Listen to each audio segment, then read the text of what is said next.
সকলোতকৈ প্ৰিয় নিজৰ ঠাই কাজিৰঙা। জন্মভূমি নহয় যদিও যৌৱন পাৰ কৰিলোঁ ইয়াতে।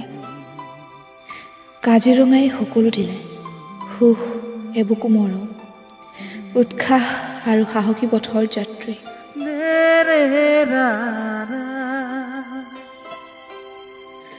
ভালপোৱাৰ বৰষুণ জাকেও চুইছিল, ইয়াতে পাৰ হৈছিল সময়, মাহ বছৰ, মৰমৰ দোলেৰে বান্ধ খাই পৰা এখন পৃথিৱী, প্ৰেমেৰে ভৰা মায়াৰ পৃথিৱী।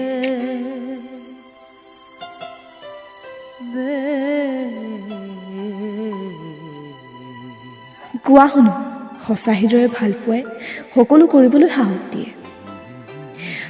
দিয়ে জীৱন জিকিবলৈ, অন্ধকাৰৰ পথত পোহৰ হৈ থিয় দিবলৈ।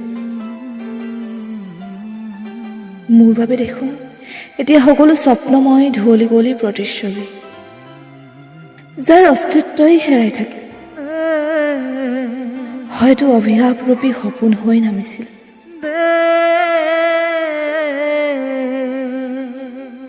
পোৱা নোপোৱাৰ ৰণখণ্ড চলিয়েই থাকিব, তথাপিও আশাবোৰ শেষ হোৱা নাই। পৃথিৱীখনক নকৈ সজাই তুলিছোঁ, সপোনৰ কঠীয়াতলি দিঠকৰ ৰং ছটিয়াই দিছোঁ। হেঁপাহবোৰে এদিন সাহসৰ পোখা মেলিব, আৰু মই শুনি যাম মতলীয়া ফাগুনৰ গীত।